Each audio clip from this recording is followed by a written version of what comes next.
Afternoon, folks. Man cave time. Back at the man cave. Things are happier now in the man cave because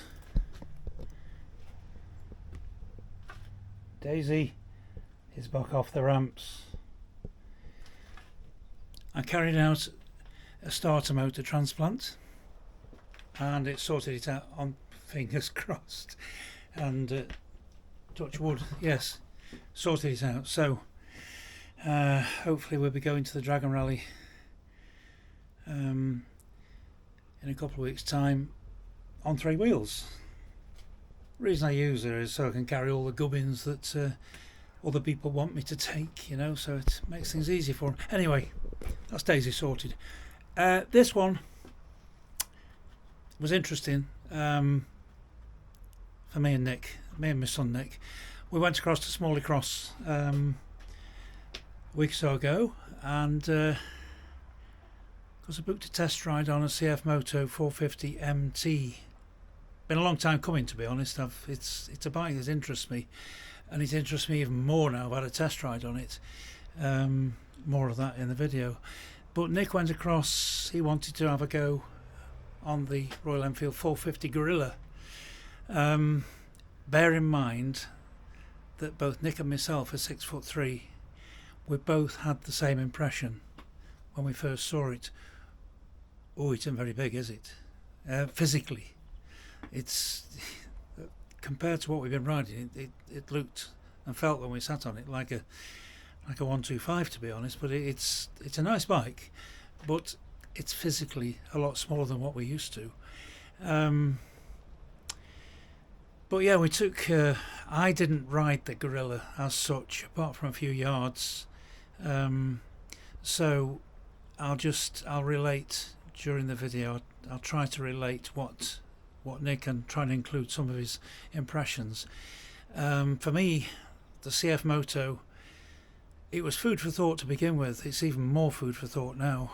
I was really pleased with it. It rode well.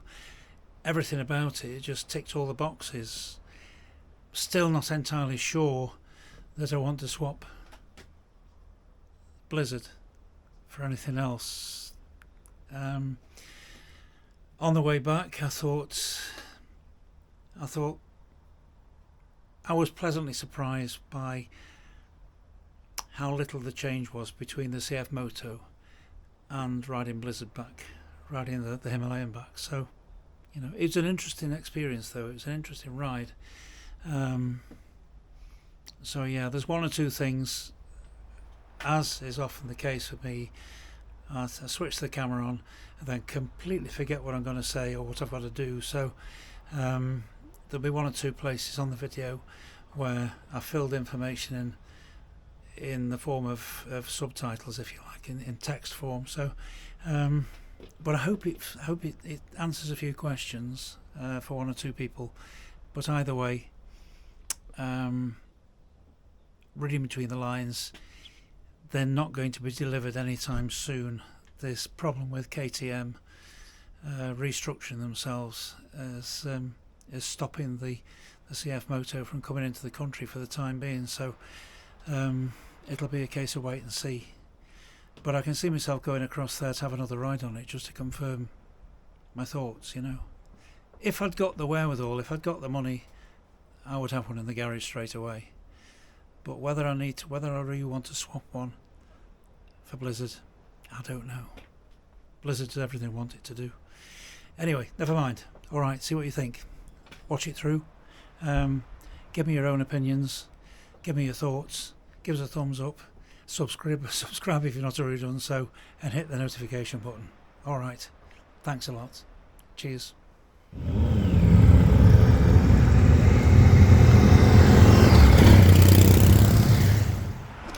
Well, we're here at Smalley Cross. Nick's inside, just outside Derby. Royal Enfield dealers and others. Had my first view of a bear, an intercepted bear, and that's one that I'd like to take out. I'll have to sort this out not too distant future. BSA 650 Gold Star. Nick's already inside. What we've come across for is to test ride. I'm taking the CF Moto 450 out, the MT, and Nick's taking out Guerrilla, 450 Guerrilla. So yeah, this is Smalley Cross, great bunch of guys that run this place.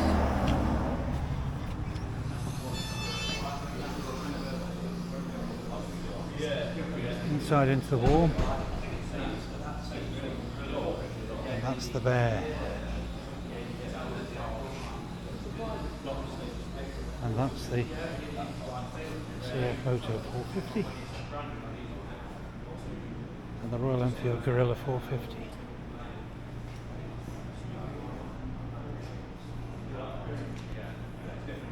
Great place. Well, there we are. That's Nick on his Guerrilla. See. Wow, this is different. Clutch is very light, incredibly light. CFT screen. That's not something I'm used to.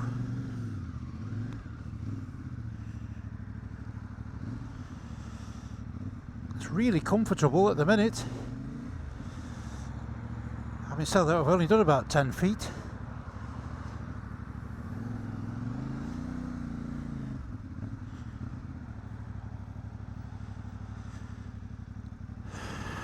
So yes, Smalley Cross.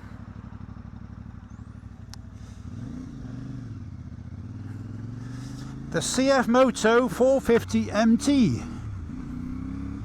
This has been a long time coming. Very responsive. Having said that, I've just got off a 411 a 411 Himalayan, so, and this of course is a 450 parallel twin, different engine characteristics altogether.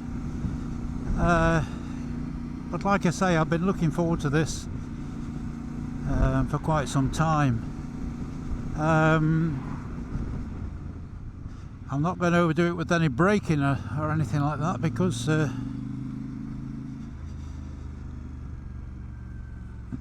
temperature's just not that good. It's a bit greasy this morning coming across.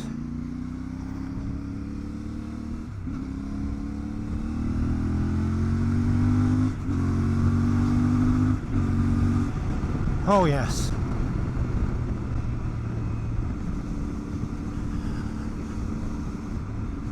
I do like this. The comfort is becoming more obvious, if you like. It's the riding position is ideal for me. The footrests are where they should be.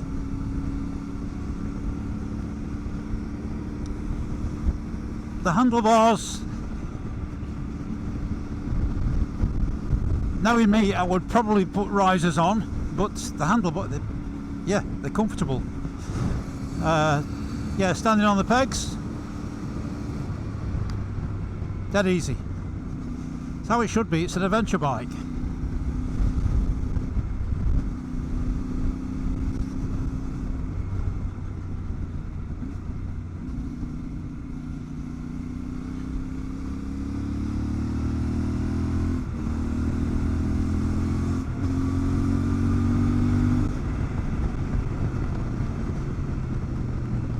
And a 6-speed box, of course. That's a big change for 6 years, I suppose. 4.5 years I've had 5-speed gearboxes, both on the Himalayan and Daisy, the Bonneville.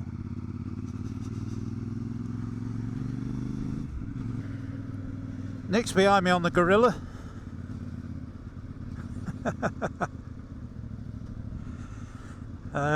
I must admit, it's the first time I've come across a Guerrilla in the flesh, and my first thought was, my goodness, that's small. And Nick's 6'3", same as me. and his reaction was the same. He says it feels more like a 125, Dad. When I first sat on the bike and stood at the side of it, it felt tall, as it would, of course.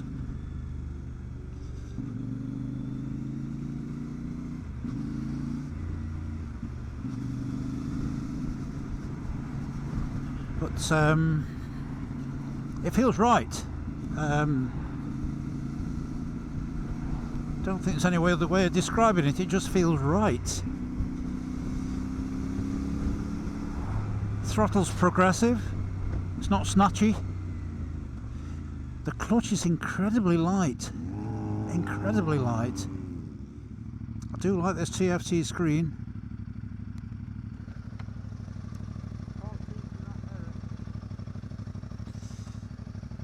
All needs adjusting.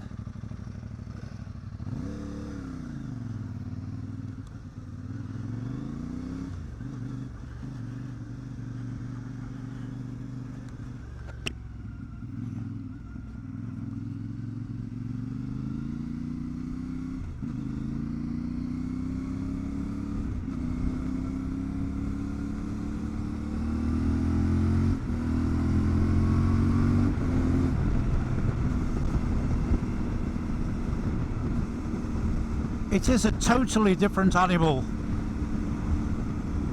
to the 411 Himalayan. It's a totally different animal, in my opinion, to the 450 Himalayan. Gearbox is really, really slick. I just can't fault it. I really can't fault it. Suspension's great, firm, but comfortable. Upside down forks on the front, of course. Something else I like is a twin disc front end.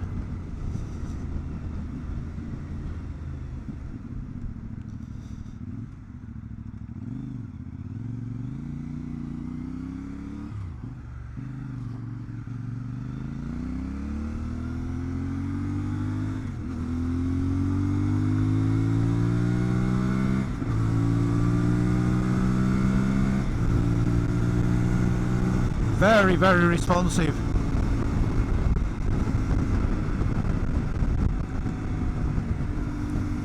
Fifth gear.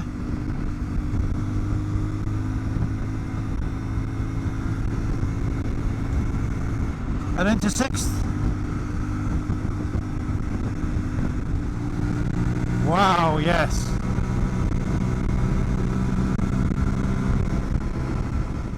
I still think that Royal Enfield missed the boat a little bit with the 5-speed box. It just, even with the 411 Himalayan, that 6-speed, that 6th gear, or the 6 ratios, excuse me, the 6 ratios would bring bottom gear down a little bit and take top gear up a tiny bit. Makes a different bike. So much more easy to use on lanes and on roads. But another thing is we're doing the legal limits, we're doing the legal speed limit, and the buffeting from this screen in front of me, it's almost non-existent. So different to the 411 Himalayan. The 450 Himalayan has got a tiny screen, and yet that was more effective than the standard screen on the 411 Himalayan. So, you know, but I really do like this bike. I really do.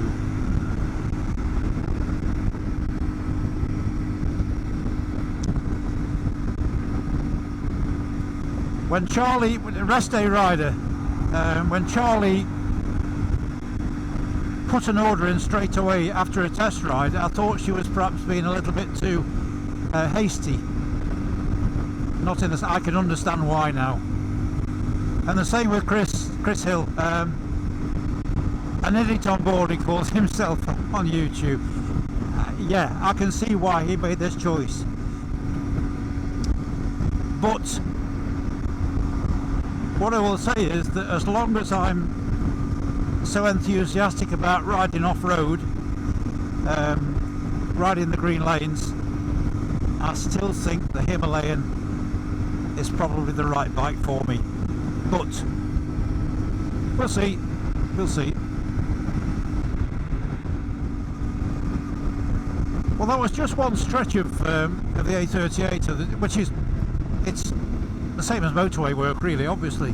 And that is where a bike like this particular bike wins hands down over the Himalayan.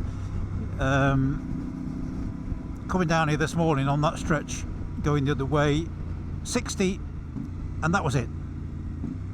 And it sounds glorious. I don't know if you can hear it.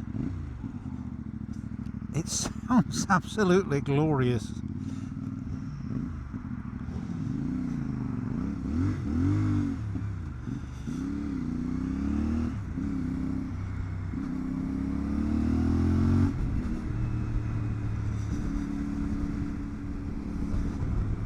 I'm just looking at the controls now. I should have familiarised myself with the controls before we kicked off, I suppose. But switchable ABS.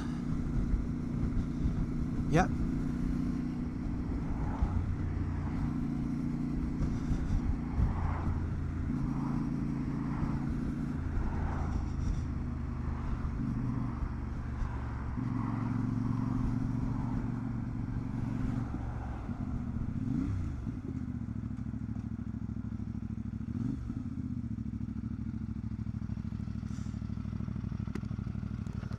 Just got to turn left up there after the lights, okay. Where the windmill is. Yeah, that's it. You like it? It's fantastic.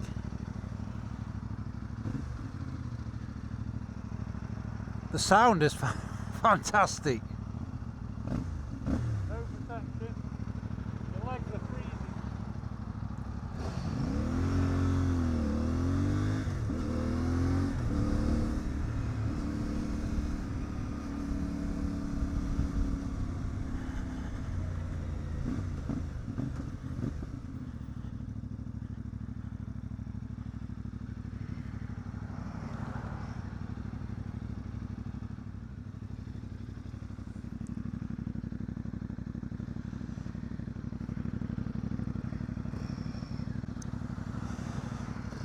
I've just pulled off to have a look at, around it properly.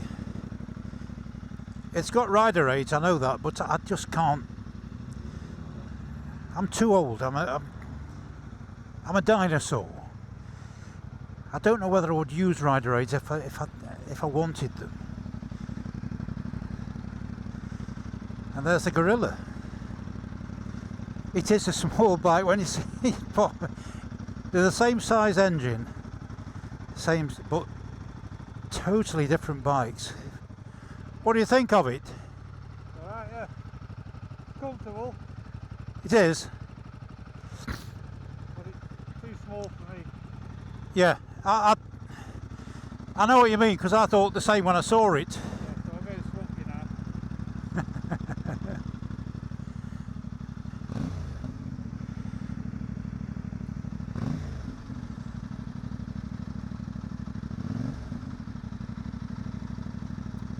Nifty though.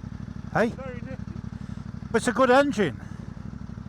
It's a good engine. The only criticism people have with this engine is that when it gets up to about 60, you start getting tingly vibration through the bars. I didn't notice it on the Himalayan I took out, but then I didn't take it. I didn't take it up to any great speed. So, you know, totally different bikes. Totally different bikes. What have I done here? That was embarrassing. Just nudged the hazard warnings on. There's a hazard warning button is directly below the starter button, so sausage fingers and thumbs.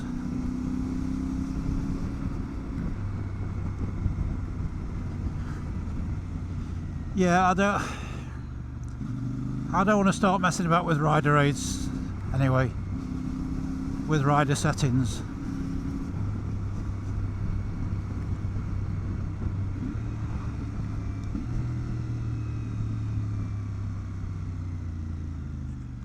Yeah.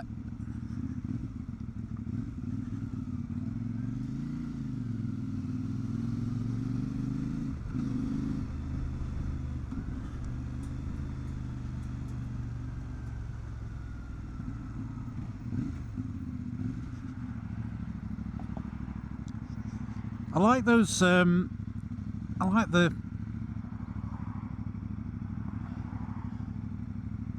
indicator backlight combination on the Guerrilla, and it's the same on the 450 Himalayan too.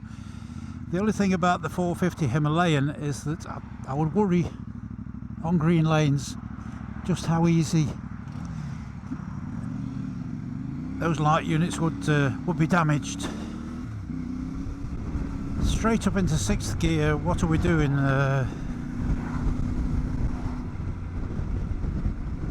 3,000 revs. Well, we're not really down the rev range very much at all yet. I just want to see how low the revs will go and still be responsive. I mean, we're in 6th gear in a 30 limit at 28 miles an hour on the clock. It's so, yeah, still responsive. So flexible this engine is. I can't find fault with it. I wish I could. I just can't find fault with it.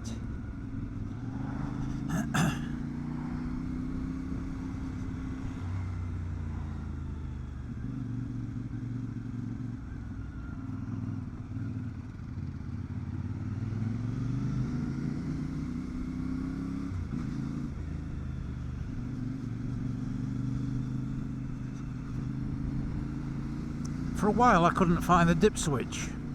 It's operated on the front of the switch block on the left hand side, and it's a combination of headlamp flasher and dip switch. And it's not really a criticism, it's just something to get used to, is that if you're a bit clumsy with a decent big pair of gloves, it's easy to, yeah, I keep doing it. It's easy to flick the switch. It's a very light switch. Light switch, dip switch, no, never mind. It's a very light switch, light in action, and you can nudge it in onto high beam very easily. That's just something to get used to, and something to adjust to, shall we say. Now coming into Crouch. Crouch is the location, of course, of the Tramway Museum, and this year I'm going to try and make it. They have in July, one weekend in July is given over to classic bikes, and Daisy with the sidecar outfit. Daisy does seem to fit in with the classic crowd, so I will endeavour to be at home that weekend and get across here for that classic bike day. I mean, this really is a very flexible engine. What have we got? I've got a 8,500 red line, which is best part a 2,000 higher red line than on the 411 Himalayan, but it is totally. Nick wasn't too sure where to go, nor am I for that matter, so we'll just start to use my hopeless sense of direction and make our way back towards Smalley Cross, I think. At 2000 you need to be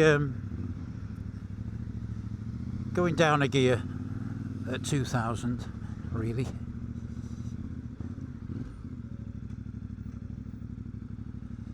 Oh, this is the place, yeah.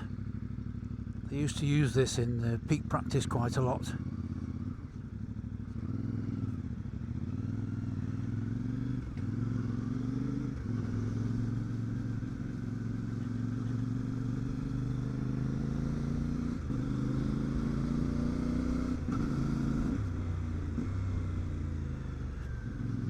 Beautiful gearbox.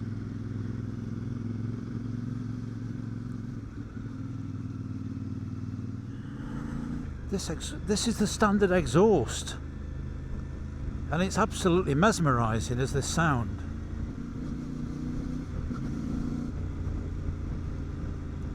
It's not offensive, just that beautiful note.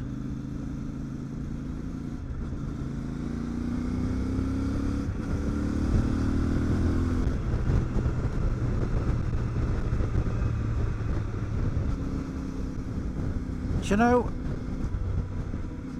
in spite of what I said about putting bar risers on, I think I would leave it. It is comfortable. It is really, really comfortable.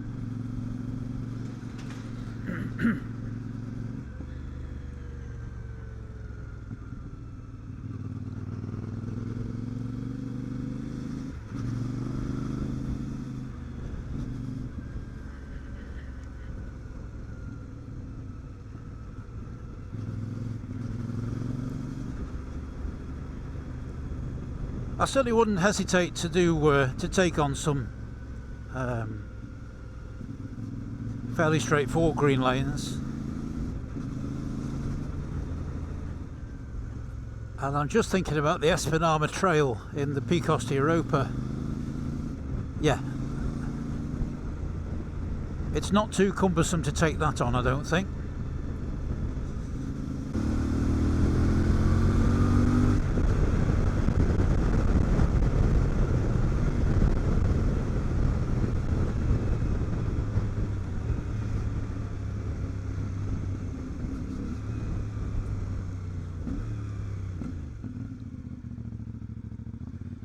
My favourite roads, or type of road I should say, single track with passing places.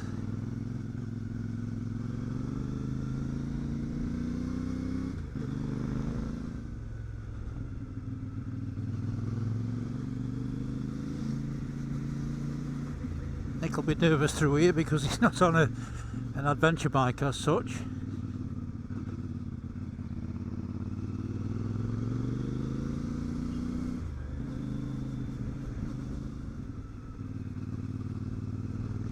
I must find out what the servicing intervals are on this.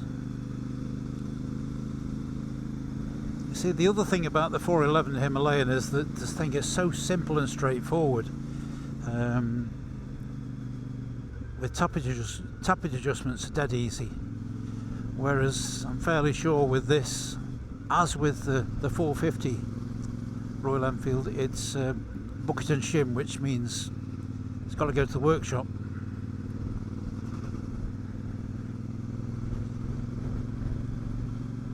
Which is not exactly a plus point for me, but it is what it is.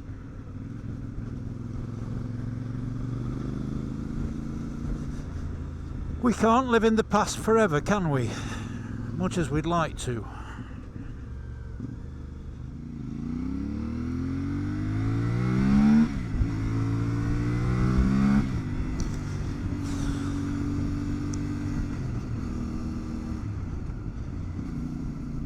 Yes, it revs very, very easily. And there's no vibration to speak of. Not at low engine speeds, not at high engine speeds. There's no buzziness, no vibration through the handlebars or the foot pegs.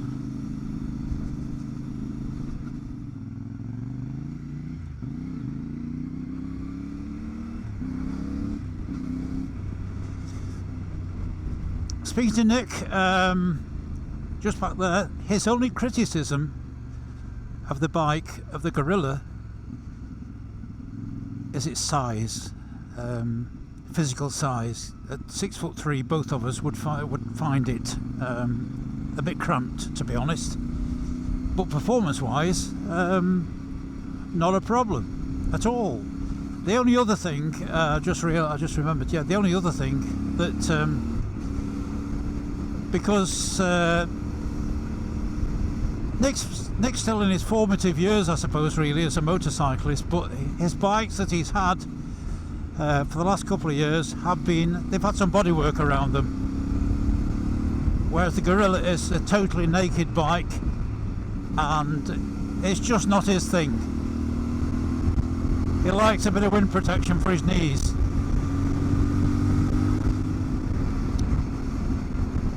I have thoroughly enjoyed this test ride of the CF Moto 450 MT, and I wonder, I don't know, is it an omen that the model designation is MT? Martin Traff. Martin Traff. Never mind, never mind.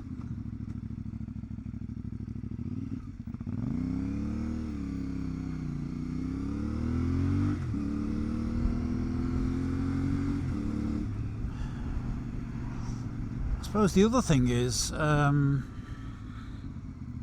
don't carry a passenger very often at all these days, but this would carry a passenger comfortably, I would think.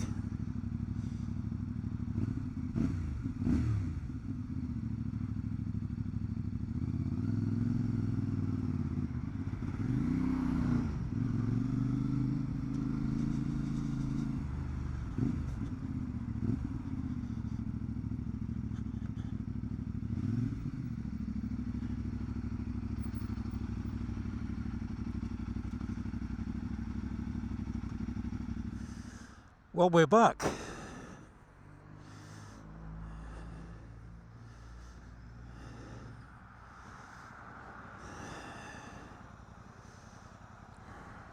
That was an interesting test ride in so many ways. Anyway, time to hand the keys back. Never mind. So that's it. Back on Blizzard. Good old faithful Blizzard. It was an interesting experience, I have to say, and one that I wouldn't mind repeating.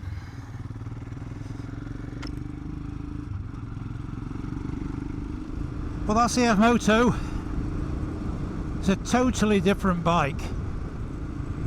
Got to sit and think and work out just exactly what you want from a bike.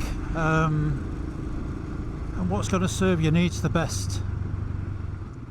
I have to say, compare this experience with the experience last year when I took the 450 Himalayan out for a test.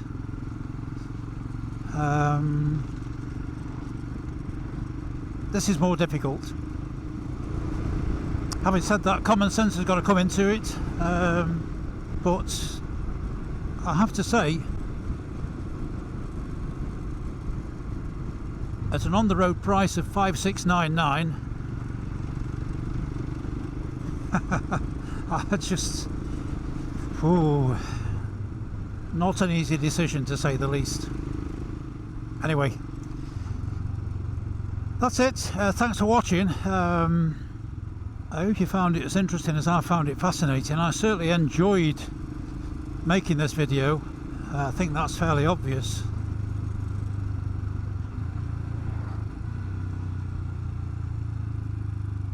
But let me know what you think, and I'll see you in the next one. Thanks again.